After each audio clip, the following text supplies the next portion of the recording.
with that. Now, here's something now that, and this is my opinion, you can disagree with me. I believe that nobody is replaceable. We are all irreplaceable, especially when it comes to the purpose of God in our lives. Now, I often ask myself, someone as interesting as Moses in the Bible, God had to wait 80 years. God had to wait 80 years so he could use Moses to bring out the children of Israel from Egypt. And I often ask myself, why did he have to wait 80 years? Is there no other person in the entire of Israel that could have been a savior to the Israelites? Because God is all powerful.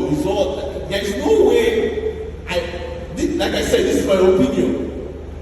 There is no way I want to believe that Moses was the best person out of the entire Israelites. He was the best. There must be someone, at least one person. But God had to wait 80 years to get Moses ready. And another interesting, and he's one of my favorites in the Bible, is Paul. Why did God have to wait to arrest Paul first, before reaching out to the Gentiles? He could have done that with any of the other 12. He could have done that with Peter. He could have done that with Matthew and all. Now, this is what I have come to understand. That Moses had a story, a unique story, and a unique reach, and a unique influence that no other person could have achieved aside from Moses. The same way, Peter could not have had the same reach and the same impact that Paul had. Let's be honest, we all know that according to the Bible, that Peter was the one that was giving the revelation to reach out to the Gentiles. But why was it now handed to Paul? Because for me, Peter is too headstrong, and I do not believe that Peter would have written we attribute Paul to have written 3/4 of the New Testament, if I'm right. I do not believe that Peter would have done that. God needed to use Paul because Paul had a story. Paul will tell you about his encounter on his journey to Damascus, how he met Jesus. Paul could relate to me and you about someone that has. But Peter did not have that story. Peter has his own story fashioned to his own reach, to his own influence. That's the same thing I said about Moses. That's the same thing I said about me and you. Now, why do I say that nobody is replaceable? Yes, if you have been given a purpose and you fail to accomplish that purpose, God will raise someone else to do that job. However, and this is what is most painful, you are now denying God, denying us of your own unique reach, your own unique influence. Because there is someone you will get to that I cannot get to. The people I hang out with, Pastor does not hang out with them. Pastor cannot reach them. I can reach them. The people you hang out with, I am not in your office, you are not in my own place. We all have our sphere of influence, even if it's in the home. The painful thing is this. I said, and one of the prayers I've come to, especially since camp meeting, one of my prayers is, Father, please do not allow me to leave this earth without emptying myself. Because I believe it's just like the manufacturers of these chairs manufactured them and decided, okay, it's meant for sitting, the purpose and all. So my Creator, He created me and sent me here on earth, and He has identified people that I am to reach. Myself, I be Ojibe. If I leave this world, and I find out that there is someone I was meant to touch, it could have been my son or daughter. I'm not yet married. It can be my friend. But there's someone I'm meant to touch that I fail to touch because I refuse to live to my own purpose. So I believe, Ojibe believe that nobody is replaceable because we are unique. God did not make a mistake in ensuring that our DNAs are different. He did not make a mistake in ensuring that a few months ago we were talking about personalities.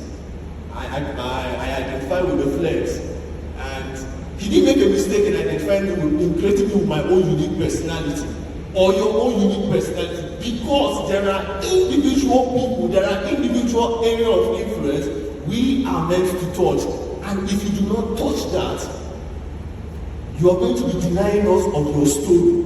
Now, another thing is that no two people have the same story. No two people have the same story. We can have the same experience, but we do not have the same story. We can come from the same background, we can come from the same country, Nigeria, but we do not have the same experience. So if I want to reach out to someone, I have my unique story to tell. You have your unique story to tell. So, in rounding up, Pastor, I just want to say, because I was giving 10 to 15 minutes for this, I just want to say, my message this morning to you and I is this: understand that you are not replaceable. And imagine that if you are removed from this earth, removed from that space of influence, removed from that place, your home, your house, your country, your club, whatever it is, you do not achieve, or you do not live up to the purpose. Now we're talking about sonship, we're talking about maturing up to sonship, and one of the things, it's about one of the key commands we are given is to reach out to the entire world. We cannot reach out to that entire world without, in our own little world, I say my own space of influence. I do not have the same influence as our Father in the Lord, Reverend David Okwelu. He has his large audience, but I have my own small, unique audience. I have people that listen to me. And if I do not operate in that ministry, if I do not operate in that purpose, I am denying someone. And it's going to be difficult on the last day when I meet my maker. And because we all believe that we all have books.